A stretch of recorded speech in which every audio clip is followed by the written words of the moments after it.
بسم اللہ الرحمن الرحیم۔ ناظرین، پروگرام کرنٹ افیئر کے ساتھ آپ کا میزبان سید آصف علی حمدانی حاضر خدمت۔ ناظرین، وفاقی دارالحکومت تک دہشت گردوں کی رسائی جو ہے وہ ہو چکی ہے، اور جس طریقے سے کل جمعے کے اجتماع کے دوران ترلائی اسلام آباد کا علاقہ ہے، حساس ترین علاقہ ہے، وہاں پہ جس طریقے سے وہ دہشت گرد گھسا، اس نے نمازیوں کو شہید کیا، ایک بہت بڑا سوالیہ نشان ہے کہ وفاقی دارالحکومت میں سیکیورٹی ہائی الرٹ ہے، کیونکہ قازقستان کے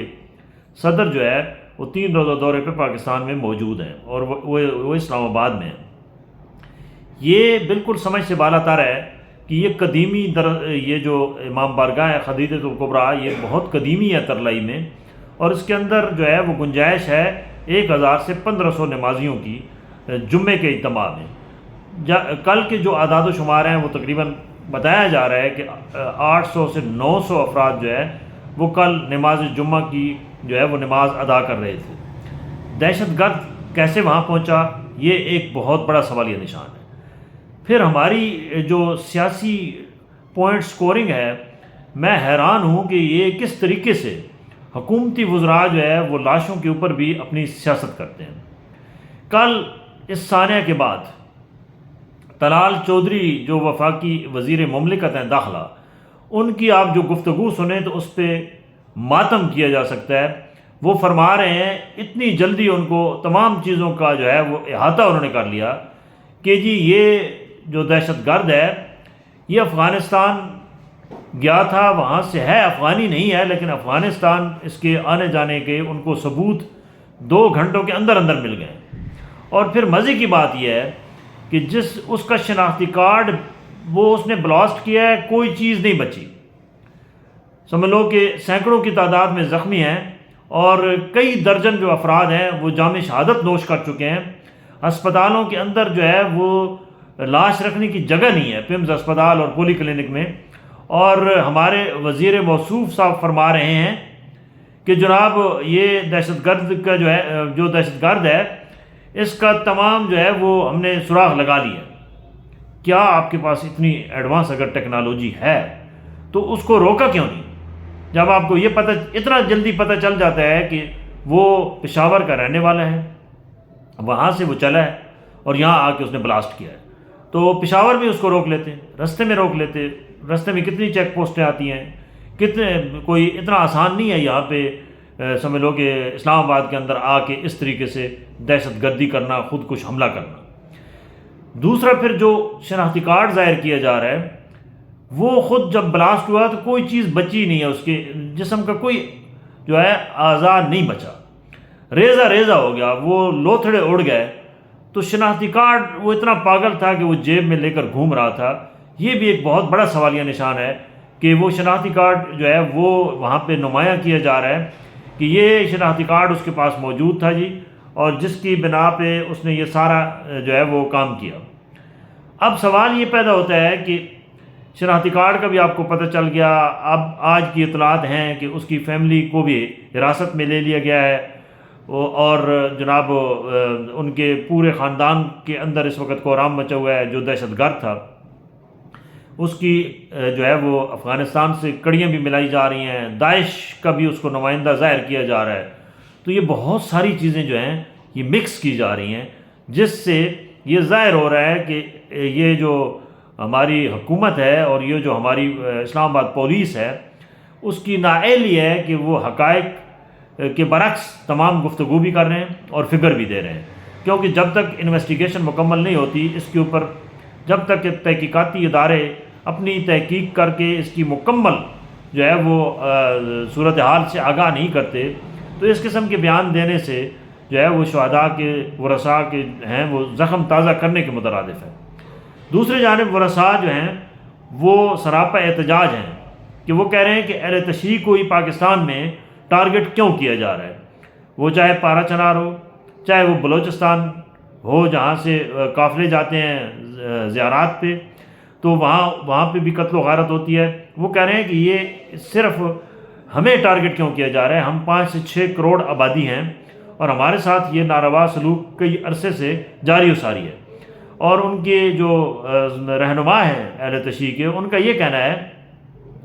کہ یہ ایک پورا جو ہے وہ ہمارے خلاف جال بچھا ہوا ہے، اور حکومت بے بس نظر آتی ہے۔ جو دہشت گرد ہیں وہ موجود ہیں ہر جگہ پہ، اور ان کا ٹارگٹ جو ہے وہ صرف اہل تشیع ہے۔ اور پارا چنار میں جو کچھ قتل و غارت گری ہوئی، پھر جو اسلام آباد کا واقعہ ہوا، پھر جو بلوچستان کے اندر ہزارہ کے لوگوں کے ساتھ ہوا، تو یہ سب کہہ رہے ہیں کہ یہ ہمیں ہی ٹارگٹ کیوں کیا جا رہا ہے، ہمیں ہی شہادت کے رتبے پہ کیوں پہنچایا جا رہا ہے، اور جو دشمن ہیں ان کا ٹارگٹ ہم ہی کیوں ہیں، باقی اور جو فرقے ہیں وہ کیوں نہیں ہیں۔ اس پہ گورنمنٹ کو ایک، اور جو لا اینڈ فورسز ایجنسیز ہیں، اس سوال کا جواب ان کو ڈھونڈنا ہوگا، اور اس کے اوپر ان کو کوئی عملی طور پہ جامع حکمت عملی اپنانی ہوگی کہ 5-6 کروڑ لوگوں کے جو ہیں وہ قتل و غارت ان کی کیوں کی جا رہی ہے، ان کے اندر روزانہ لاشیں کیوں جا رہی ہیں، ان کو تحفظ فراہم کرنا ریاست کی ذمہ داری ہے۔ دوسری جانب جو اس وقت سچویشن ہے ہمارے بارڈرز کی، وہ بھی انتہائی خوفناک صورت اختیار کر چکی ہے۔ ہماری براہ راست جو ہے افغانستان کے ساتھ اس وقت جو تعلقات ہیں وہ انتہائی کشیدہ ہیں، اور یہ تاریخ کے کشیدہ ترین صورتحال ہے اس وقت افغانستان کے ساتھ، اور کوئی اس کے اندر ثالثی کا کردار ادا کرنے کو تیار نہیں ہے۔ حالانکہ حکومت کو چاہیے کہ وہ طالبان کے ساتھ بیٹھ کے بہت ساری چیزیں جو ہیں وہ اس کو سیٹل کر سکتے ہیں، اور حکومت کا یہ حق بھی بنتا ہے کہ جب بھی اس قسم کے کشیدہ حالات ہوں تو اپنے پڑوسی ملک جو اسلامی بھی ہے اس کے ساتھ بیٹھ کے بام و افہام تفہیم کے ساتھ تمام معاملات کو جو ہے وہ نمٹایا جائے۔ اب ہم نے افغانستان کو سپیئر کر دیا، ہم کہہ رہے ہیں جی کہ تمام دہشت گرد جو ہیں وہ افغانستان سے آ رہے ہیں، دہشت گردی کر رہے ہیں، یہ ضرور ہے،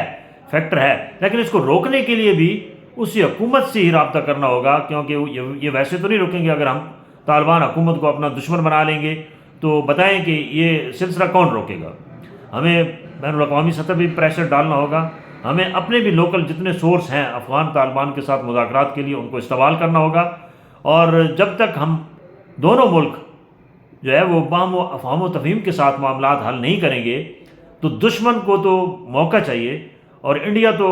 سمجھ لو کہ بالکل گھات لگائے بیٹھا ہے، اور وہ افغانستان کو ہمارے خلاف استعمال کر رہا ہے۔ تو اس سے اس کا جھکاؤ، جب ہم افغانستان ہمارے وہ چاہے جیسے بھی ہیں تو مسلمان نا، ان کو ہم نفرت کی نگاہ سے دیکھیں گے تو ان کا جھکاؤ کس کی طرف ہوگا؟ انڈیا کی طرف ہوگا، اور وہ کر رہے ہیں، اور یہ نیچرلی امر بھی ہے۔ جب آپ کسی کو دھتکاریں گے تو وہ اس کو کوئی نہ کوئی تو آسرا چاہیے ہوتا ہے، لہٰذا ضرورت اس امر کی ہے کہ اپنی جو فارن پالیسی ہے اس کے اوپر نظر ثانی کریں، اور افغانستان کے ساتھ ماضی کی طرح مذاکرات کریں، اور معاملات کو جو ہے وہ نمٹائیں۔ بصورت دیگر یہ فرقہ واریت کی جو آگ جو چلی ہے بلوچستان سے، پھر وہ پہنچی ہے گلگت بلتستان میں، اور اب وہ وہاں سے پھیلتی پھیلتی یہاں اسلام آباد وفاقی دارالحکومت اگر محفوظ نہیں ہے تو بتائیں کہ پھر کون سا ایریا محفوظ ہوگا؟ لہٰذا ہمارا جو سافٹ امیج ہے وہ بہت خراب ہو رہا ہے، اس کے اوپر نظر ثانی کرنی ہوگی، معاملات کو از سر نو جو ہے وہ ترتیب دیں، اور جو ہمارے پڑوسی ملک خصوصی طور پہ افغانستان ہے اس کے ساتھ فارن پالیسی کے تحت جو ہے وہ بات کو آگے بڑھائیں اور معاملات کو کول ڈاؤن کریں، کیونکہ یہ نہ ان کے حق میں ہے نہ ہمارے حق میں ہے، اور دشمن تو بالکل آنکھ لگائے بیٹھا ہے کہ یہ لڑیں، اور ہم جو ہے ان کے اوپر پھر غلبہ حاصل کریں۔ اور صدر ٹرمپ جو ہے وہ بار بار کہہ رہے ہیں کہ وہ جو بلگرام ایئر بیس ہے وہ تو میرا ہے، اور میں جلد اس کے اوپر اپنا کنٹرول کر لوں گا۔ تو اس کا مطلب ہے کہ پھر امریکہ کی جو مداخلت ہے اس سینٹرل ایشیا میں، وہ پھر پر تول رہا ہے کہ وہ اپنی مداخلت کو جو ہے وہ قائم و دائم رکھے، اور اپنی جو رٹ ہے وہ دوبارہ جو اس کی ختم ہو چکی تھی وہ اس کو دوبارہ حاصل کرنے کے لیے ہر ممکن کوشش کر رہا ہے۔ تو ہمارے جو حکمران ہیں اور ہمارے جو طاقتور حلقے ہیں ان کو اس بات کا بالکل جو ہے وہ عیاں ہونا چاہیے کہ یہود و نصارہ ہمارے کبھی دوست نہیں ہو سکتے، لہٰذا ان کی دوستی جو ہے وہ دوستی کی آڑ میں آپ کے ساتھ دشمنی کریں گے۔ تو اس سے بچنے کے لیے اپنے مسلمان جو ہمارے ہیں افغانستان کے، ان کے ساتھ اپنے تعلقات کو بہتر کریں، وہاں انڈیا کی دسترس کو کم سے کم کروائیں، یہی آپ کی کامیابی ہے۔ بصورت دیگر جو ہے اس وقت جو انٹرنیشنل لیول پہ گیم کی جا رہی ہے وہ امریکہ، اسرائیل اور انڈیا مل کے مسلم ممالک کے خلاف ایک محاذ کھڑا کر رہے ہیں اور بڑے بڑے دفاعی معاہدے ہو رہے ہیں، اور یہ انتہائی خوفناک صورتحال بن جائے گی اگر ہم آپس میں لڑتے رہے، الجھتے رہے۔ بہت شکریہ۔